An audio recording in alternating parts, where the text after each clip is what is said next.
I've asked them to bring the house lights up just so I can see you, have some sense that you're there. I'm a teacher, and teaching is a relationship. It's not just me speaking into a void. It's all of us together really seeing what God has for us. But I wanted to talk this morning a bit more about vocation, how we can discern God's call in our life. And I want to start with a personal story. In my very first job out of the university, I had a terrible, awful, public, humiliating failure, okay? One of those really awful job experiences.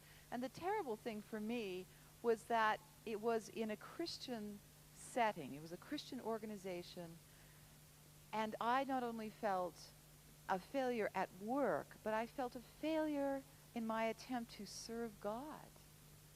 It was almost a sense that God said, well, you can't do anything, And so I was cast out. There was this terrible sense of failure and abandonment on my part. And in fact, and then that, of course, was complicated by unemployment and poverty and all the things that go with that. And so it was a very difficult time. And it was during this time that I first began to pray in Catholic churches. Now, I was not Catholic, and I did not become Catholic for a number of years later. But I started to pray in the church that is now my parish home. And it was wonderful. One day, I found there, someone had left what I'm about to read to you. Now, again, it's by John Henry Newman. I had no idea who Newman was. I had never heard of him. And I only saw this once, and when I came back to the church, it was gone. But it was the great light in my darkness. And it took me another 8 years to find this passage again and to find out who John Henry Newman was. But I want to read it to you as a beginning place to think about how does God lead us to our call in life. God has created me to do him some definite work. He has committed some work to me which he has not committed to another. I have my mission. I may not know it in this life, but I shall be told it in the next. Somehow I am necessary for his purposes, as necessary in my place as an archangel in his. If indeed I fail, he can raise another, as he can make the stones children of Abraham. Yet I have a part in this great work. I am a link in a chain, a bond of connection between persons. I shall do his work. I shall be an angel of peace, a preacher of truth in my own place, while not intending it, if I do but keep his commandments and serve him in my calling. Therefore, I will trust him. Whatever, wherever I am, I can never be thrown away. If I am in sickness, my sickness may serve him. In perplexity, my perplexity may serve him.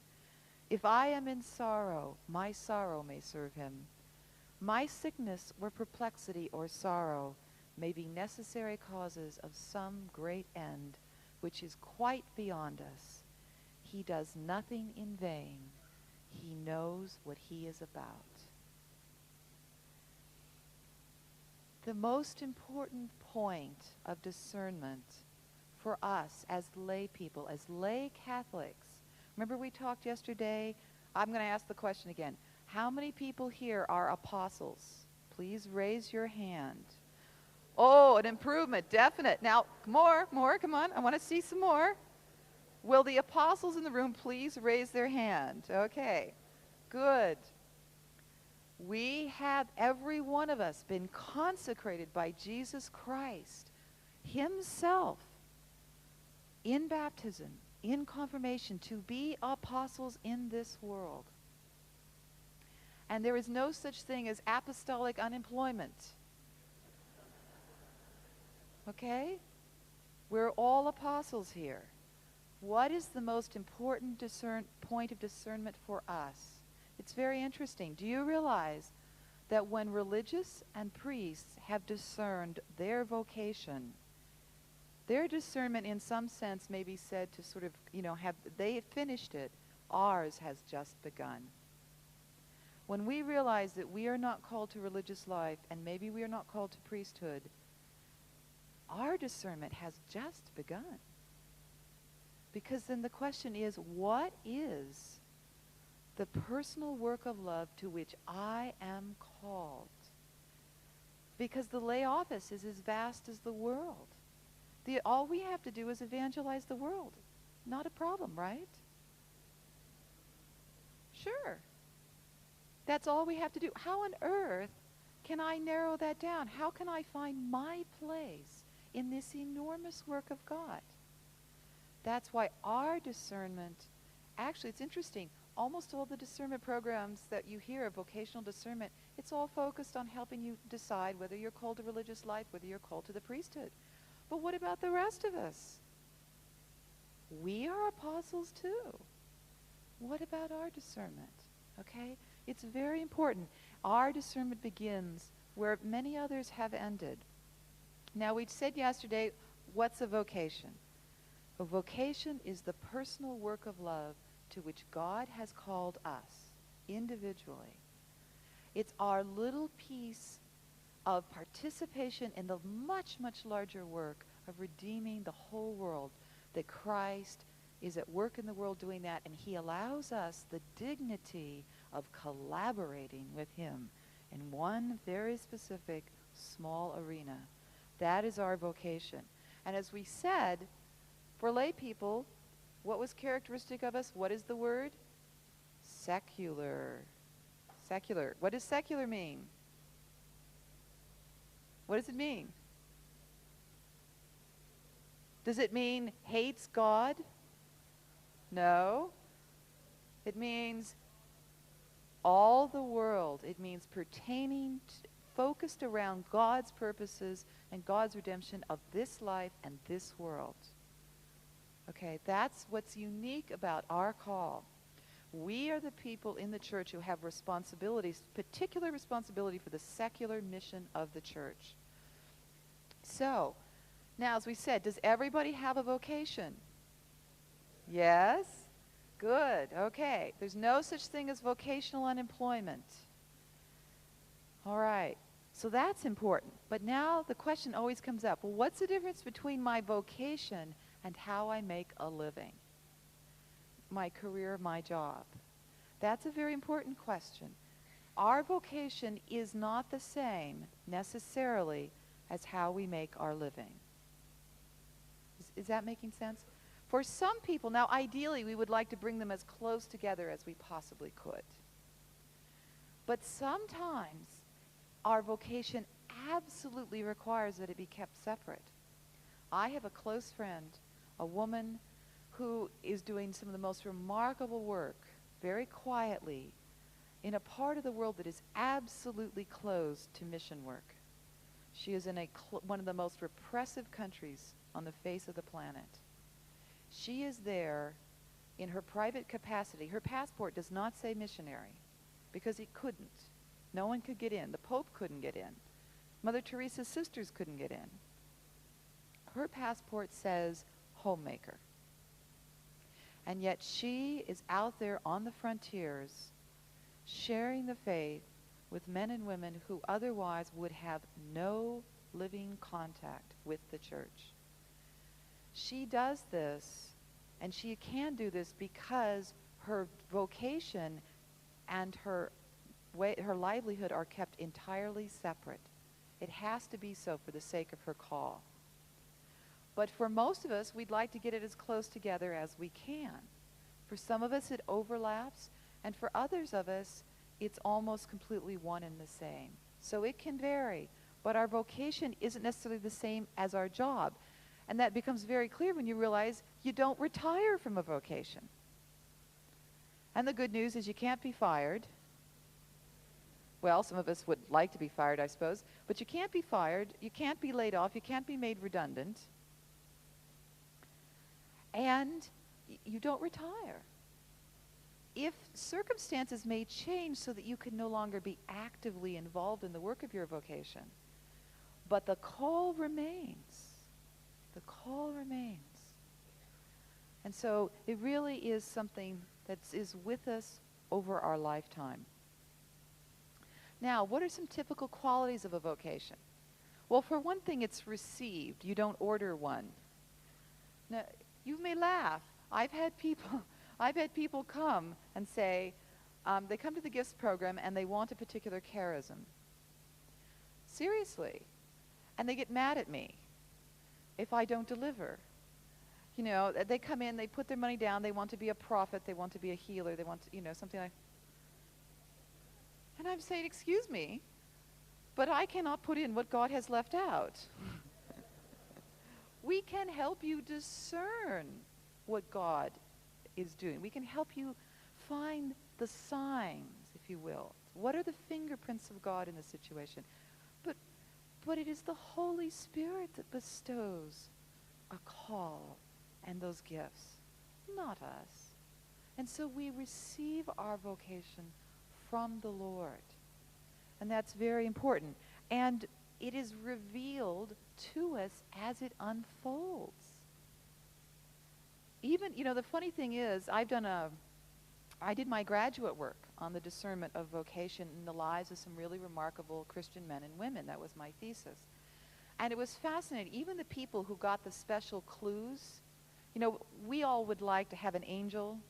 I don't know about you. Most people would like to have an angel descend, preferably with flashing lights, you know, that says, hey, Sherry, here's the plan, okay?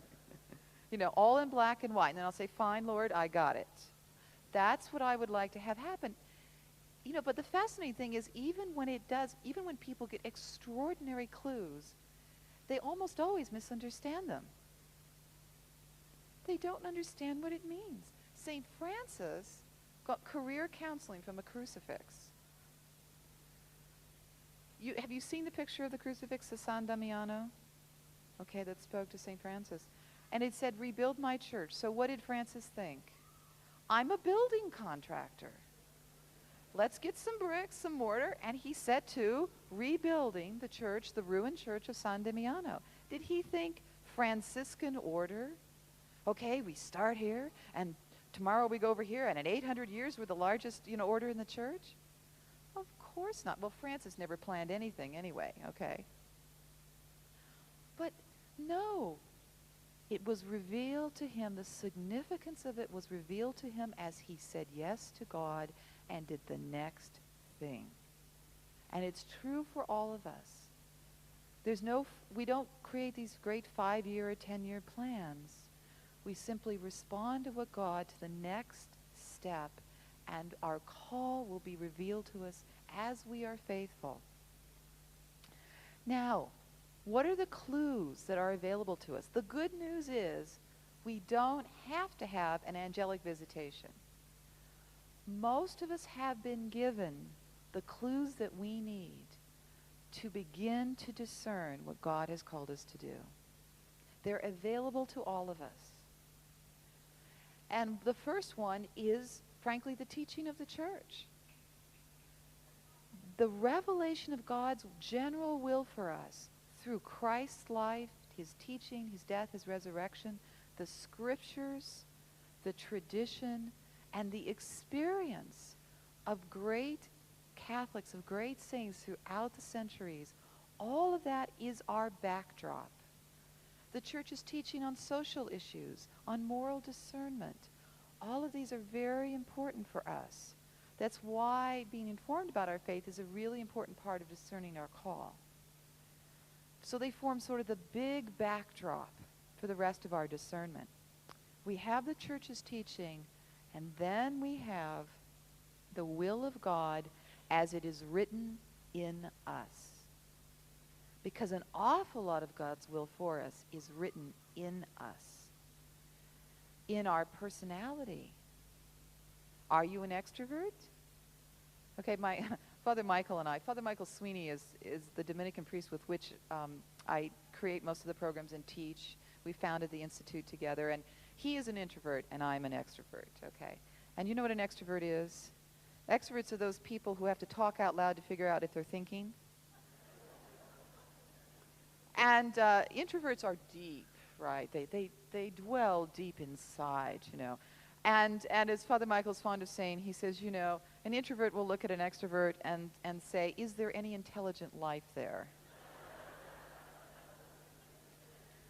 And of course, my response to him is that an extrovert looks at an introvert and says, is there any life there at all? Okay, but things like our personality, our natural talents, the charisms of the Holy Spirit that we have been given, our cultural background. Now here, you know, we have Maori, Samoan, Tongan, and I heard all this wonderful music yesterday. That is important. Our cultural background, our family background, the skills we've acquired in life, our education, all of that is part of what God is using to prepare us, okay, to answer the call that He has designed for us. And so it's important. That's an important part of our discernment, is to look at that. Now there's a kind of what I call vocational hints. In God's providence, nothing is wasted. Not our suffering, not our mistakes, not our failures, not our successes. Nothing is wasted. How many of you are familiar with the story of Ignatius of Loyola? You've heard of him, right? The founder of the Jesuits, very famous. Well, you know, the funny thing is now, having been raised a Baptist, I somehow had a picture of Ignatius, and he was a really grim, calculating character, all in black. Well, you have to understand, I was raised believing the Jesuits, you know, were the Vatican's way to take over the entire world. And so, you know, and Ignatius obviously was the mastermind behind this evil empire. And so that was my image of him until I actually went to seminary and read the story of his life. He is so totally different from that. And the amazing thing is, actually, Ignatius in the early parts of his life comes across, you want to almost tell him, please, sir, will you come in out of the rain? You know, because he seems so helpless. So it's fascinating. The story is that Ignatius, of course, was a soldier and a nobleman in Spain until the age of 31, when he was actually hurt in battle. He was wounded in the knee. Now, the funny thing is that, you know, the brothers of his greatest disciple were in the enemy. Francis Xavier's brothers were on the other side, aiming the gun that hit Ignatius of Loyola. And of course, the joke is, if they'd only aimed a bit higher, you know, all of this would have never happened. But here we have, he's hit in the knee, and the knee does not heal. He goes home and he's in bed for months and months and months. And during that time, he begins to read the lives of the saints, and slowly a desire in him not to be a great knight, you know, secular sense of the word, but to be a knight for Christ. And he comes out of that experience transformed. So what does he do? Does he say, okay, we're going to start the Jesuits? No. The Jesuits are what happened while Ignatius of Loyola was planning to do something else. He goes away to Manresa and spends a couple of years in a cave, praying, doing penance, and it is in the cave that he receives what becomes the famous spiritual exercises. Actually, and the funny thing is that he starts to give them, and the church says to him, what do you think you are doing? Because this is Spain, it's the 16th century, the Reformation is going on. And the church, the whole atmosphere is pretty paranoid. Ignatius was hauled up before the Inquisition 8 times. 8 times. By the very church he was trying to serve. He was actually imprisoned twice. And every time they said to him, you are not qualified to do this. You are a layman, you have no training, you have no background, you've never been to school. So you know what he did? At the age of 33, he went back to school with the 6-year-olds. Literally sat in the same desk with them and started all over again. He spent 12 years in continual education until he ended up with a master's degree at the University of Paris, where he met the men who became the original Jesuits. He is 45 years old. He's not exactly on the fast track to religious success. Okay? And at 45, he still doesn't know the Jesuits are coming. What instead is he gathers his first group of disciples, actually was his second, the first group all abandoned him. The second group of disciples, and they decide they take private vows together, and what's their goal? To go to the Holy Land and give the spiritual exercises. They're going to be monks in the Holy Land. That was their vision. So they walk all the way across Europe, they take the boat to the Holy Land, and you know what? It was the only year in that entire century that the boat did not go to the Holy Land. The only year. And they had a plan B, they had a fallback plan, and it was if in a year they couldn't make it to the Holy Land, they would go to Rome, present themselves to the Pope, and ask him what he would like them to do. And so that's what they did. Ignatius of Loyola was 50 years old before the Jesuits were formed. And the education, we take for granted that they're all the equivalent of PhDs, but that wasn't part of Ignatius's plan. That was the result of the pressure, the persecution that he received from the church, who kept insisting that he get the education he needed to carry out his vocation. That's where that educational tradition comes from. Not the great vision of Ignatius of Loyola. It all came together in the last 15 years of his life. And that is, none of it was wasted. None of it was wasted. Ignatius became the great leader of men and the great evangelist, but not because he set out to do it or because he knew what he was doing. He simply did the next thing. He followed God, and he had incredible faith in the face of obstacles. He trusted, he stayed faithful, and God made a way. And that's how it happens for so many of the saints. The second vocational hint is, when you have become God's in the manner that he desires, he himself will know how to bestow you on others. The most important preparation we have for our mission is the person we are becoming. Because we, right now, are becoming the person who is capable of recognizing and responding to the call when it comes. God is preparing each one of us right now, and when we have become God's in the manner that he desires, he will know how to bestow us on others. We don't have to worry about that. What we need to be now is to prepare. The third big clue, we've talked about the church's teaching, we've talked about God's will written in us, but the third big clue, the one that I see a lot of people neglecting, is the needs and of the times and place in which I live. We have in the States, I was just talking to a young woman the other day, and she literally had, in an attempt to find God's will for her life, she had cut herself off almost entirely from the world. She didn't listen to the radio, the television, the newspaper. She didn't talk to people. She sort of wanted to go and pray in her room and wait for God to tell her, directly what she was to do. And I said, well, unfortunately, you've left out one of your major clues, which is what is going on in the world around you.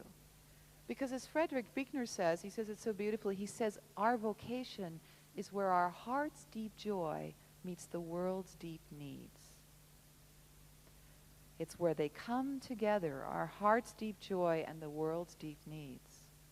And if we're not attending, if Father Stan said yesterday, if we are not looking, letting ourselves see what is really going on, many of us will miss God's call. And so there's some really important questions. What are the important issues or needs or opportunities that you see? Because we will tend to be particularly sensitive to the situations for which we have been gifted by God. We don't all see the same thing. Some of us will be like Mother Teresa. We will be particularly gripped and see the plight of those who are homeless. Some of us will see the hopelessness of people in prison. Some of us will see the need to stand for truth in the university. Some of us will see the need for beauty and creativity. Some of us, we all see different things because we literally have been given different things to see by God. But what is it? Is there something that is compelling that will not let you go? A burden, a situation, a relationship, a person, a place that will not let you go. Pay attention. It may be the call of God. So it's very important. And vocation, there's another hint that I like to give, and this really surprised me. It came out of my graduate work, and then I later discovered that other people had also noticed this, and that is most vocations emerge, become visible in later life. It's funny. When I was first teaching on this, I used to think that it would be the 20-year-olds who would, be really eager to know, what is it that I'm supposed to do? And what I discovered, actually, I was speaking to a group, and I had one woman who was about 65, and she started crying, and she said, this very morning, she says, I was on a walk with my husband, and I told him if only God would tell me what I'm going to be when I grow up.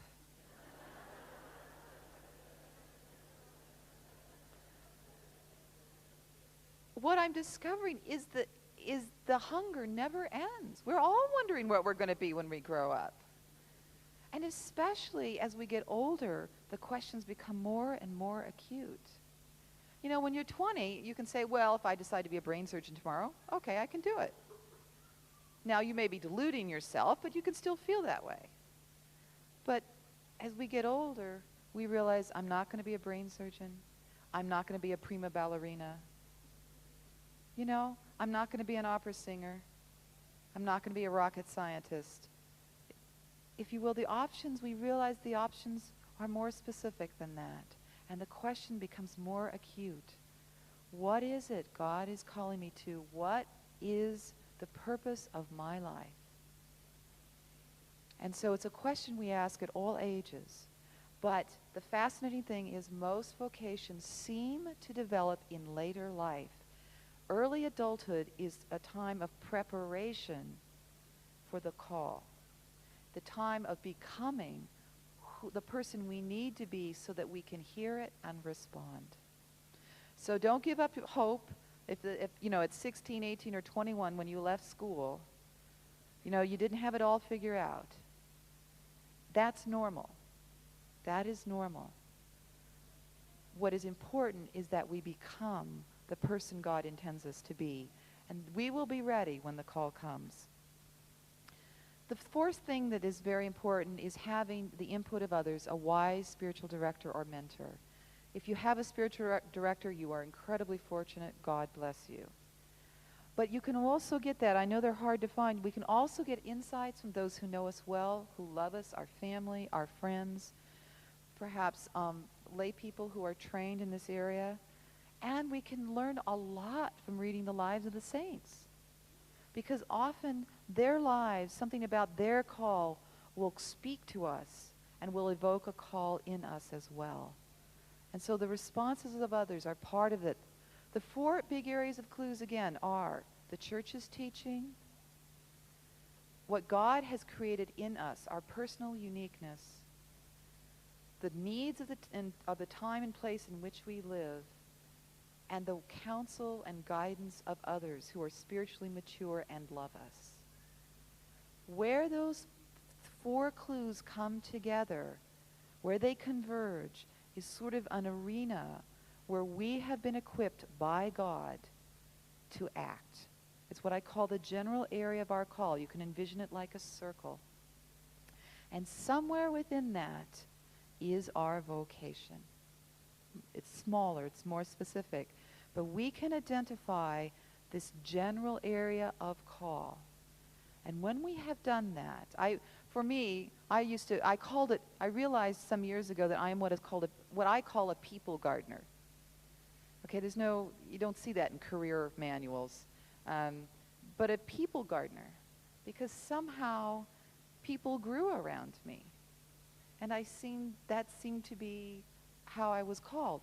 Now, that was the closest I could get to it. So I'd sort of identified this general area. And then what do you do once you've identified that?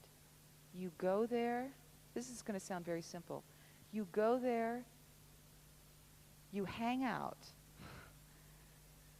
you offer yourself to God, you listen, you pay attention, and you do the next obvious thing. Let me give you an example. Are you familiar with the L'Arche communities? Have you heard of L'Arche? It's quite well known. It's an international community, Catholic community that is spread all over the world. I think there's about 100 communities now, in which the handicapped lived in community with the non-handicapped.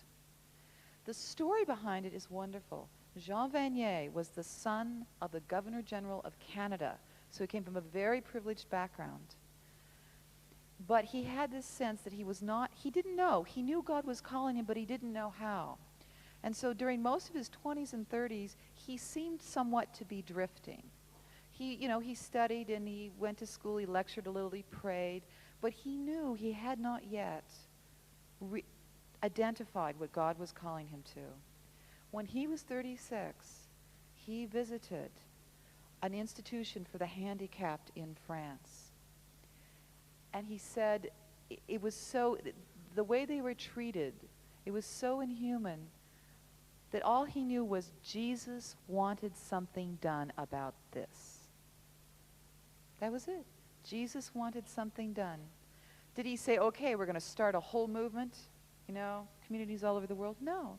He said, what can I do? I have a little home of my own. I can invite 3 men to come and live with me out of that institution. And that's what he did. He started right where he was with what he could do. All he knew was Jesus wanted something done about this. This is what I can do right now. And that's where it began. He didn't know about L'Arche. All he did was did the next obvious thing. And God led him from there. That is how most of the great vocations in the history of the church have happened. Because somebody prayerfully engaged in the world realized Jesus wanted something done about this. And they didn't have big plans. They just said, this is okay, Jesus wants something done, I can do this. I'll start here. And that's how it begins. So it's very important. It is not something, we don't have to be great, we don't have to be saints. It is something that is available to any one of us. Now, I just want to mention quickly the issue of charisms, because I did mention them yesterday.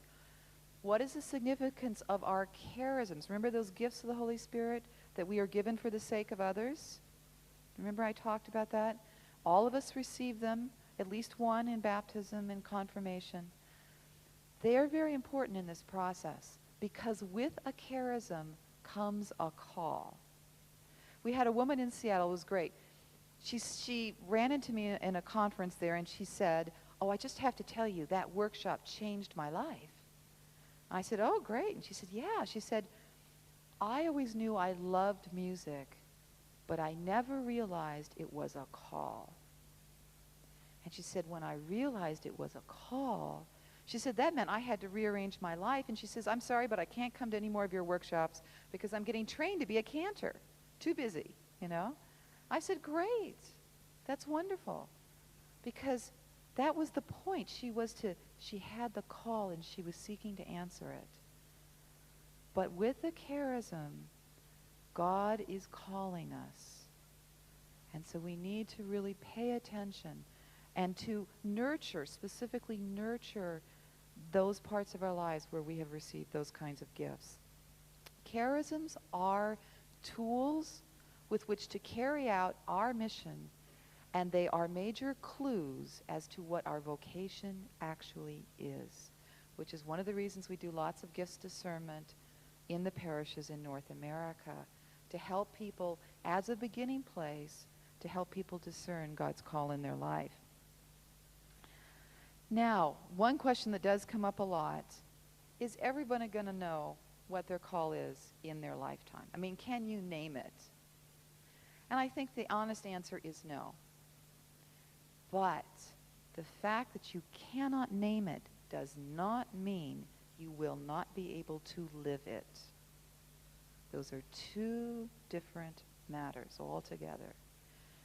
God will make a way for you to live it,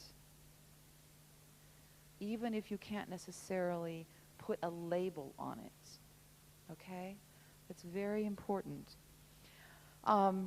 If we are willing to prayerfully discern the clues we have to identify that area of general call, and then to place ourselves there, make ourselves available to the Lord, and when we sense Jesus wants something done here, we follow that. God will make a way for us to live our call. We don't have to worry about that. And it's interesting, if we explore that general area, often it becomes much clearer what the specifics of our personal vocation is. And God is perfectly capable, if he needs to move us over, he is perfectly capable of saying, okay, no, Sherry, over here. All right? Little to the right. He certainly has done that for me. He is infinitely more eager for us to know what our purpose in life is than we are. We don't have to worry that he, sometimes we all have this sense that if only we could make him cough it up. You know, he knows, but he's not telling. No, we can trust. God is infinitely more eager that we do what he has created and gifted us for than we are. And so if we are faithful, we will be able to find it. We get there's a lot of personal concerns that people share in the course of the workshops about this whole issue, and one of the most poignant to me is always, but I didn't do it right. And that's a variation of, I'm 20, I'm 40, I'm 60, I'm 80. I didn't major in the right field. I didn't go to university. I married the wrong person. I didn't marry the wrong person. I should have been a priest. I should have been a nun. You know, I can't tell you how many variations of, I didn't do it perfectly, I made the wrong choice. Is it all over for me? And the answer, of course, is no. God does not insist that we guess perfectly. We do that to ourselves. But God is infinitely merciful. He does not do that. And for many of us, we face real injustice, real opposition, you know, that's deeply embedded. And not even that can stop the call of God. That you read the lives of the saints, and some of them put up with incredible opposition from within the church, from without it, from people, from their families who just didn't understand, institutionalized injustice, and every one of us has got some liabilities. You know, we may be the wrong sex, we're the wrong color, we're the wrong background, we don't have the right education, maybe we've got physical disabilities. All of us are facing. You know, we come from wounded family backgrounds, and we're all acutely aware of the obstacles that stand in our way. But the good news is that if we are faithful to Christ, he will make a way. Now, it's important to realize it may not be the way that we had originally in mind, you understand, okay? I mean, like Ignatius of Loyola, we may be trying to get to Jerusalem, and God is actually pushing us to Rome. Okay, we may be wanting to be a monk giving the spiritual exercises, and God is saying, well, no, actually, you know, pay attention, Ignatius. There's something larger here. But we can trust that if we are faithful, God will make a way. The only thing that can ultimately thwart God's call in our life is if we leave him. That's the only thing. And so our faithfulness is very critical, but we don't have to be geniuses. We don't have to get it all right. If we fail, we fall down, we pick ourselves up, and we come back, but we stay faithful. And if we are faithful, God will make a way for us. Because wherever we are, we can never be thrown away. We can never be thrown away. And so this is our time. That is the good news. That if we offer ourselves to the Lord, our lives will become something beyond which we could ever hope or imagine. And so I want to encourage you today, this weekend, whatever God may have been speaking to you, whatever calls there may be on your life, this is the time to say, "Here I am, Lord, send me." Thanks very much. God bless. And that, of course, was complicated by unemployment and poverty and all the things that go with that. And so it was a very difficult time. And it was during this time that I first began to pray in Catholic churches. Now, I was not Catholic, and I did not become Catholic for a number of years later. But I started to pray in the church that is now my parish home. And it was wonderful. One day, I found there, someone had left what I'm about to read to you. Now, again, it's by John Henry Newman. I had no idea who Newman was. I had never heard of him. And I only saw this once, and when I came back to the church, it was gone. But it was the great light in my darkness. And it took me another 8 years to find this passage again and to find out who John Henry Newman was.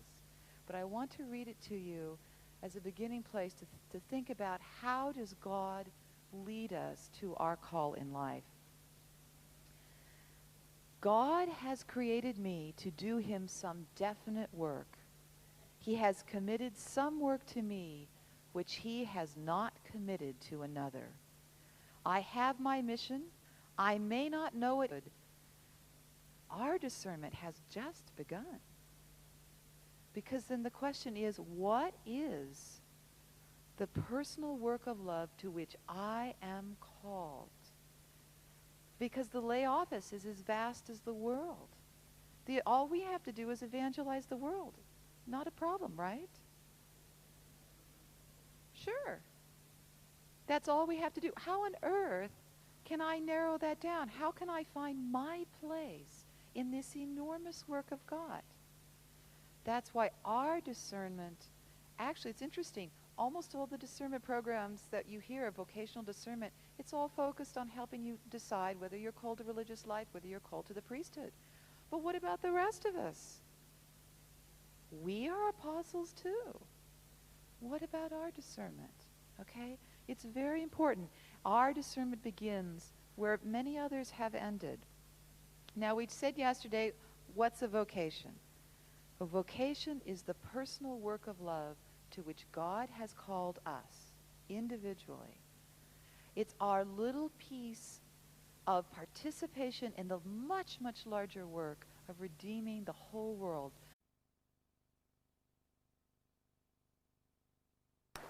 I've asked them to bring the house lights up just so I can see you, have some sense that you're there.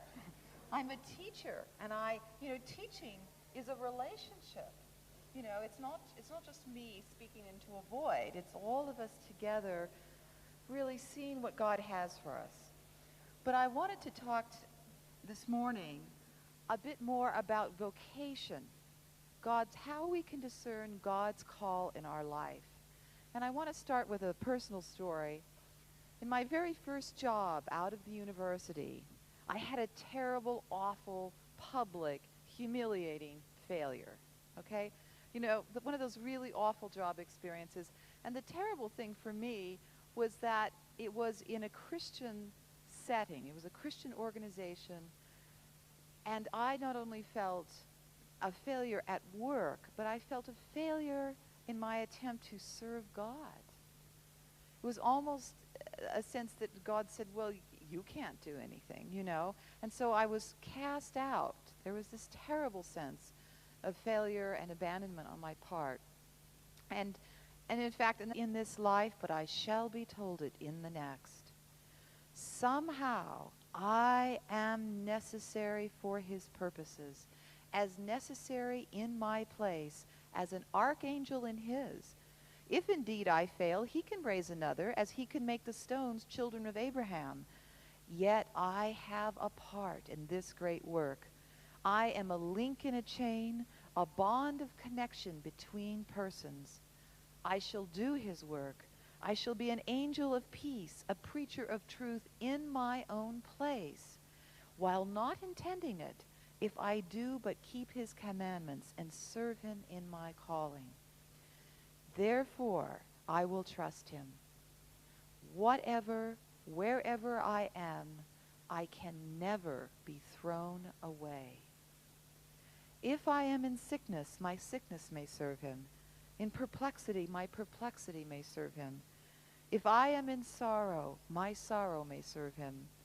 My sickness or perplexity or sorrow may be necessary causes of some great end, which is quite beyond us. He does nothing in vain. He knows what he is about. The most important point of discernment for us as lay people, as lay Catholics. Remember we talked yesterday? I'm going to ask the question again. How many people here are apostles? Please raise your hand. Oh, an improvement, definite. Now, more, come on. I want to see some more. Will the apostles in the room please raise their hand? Okay, good.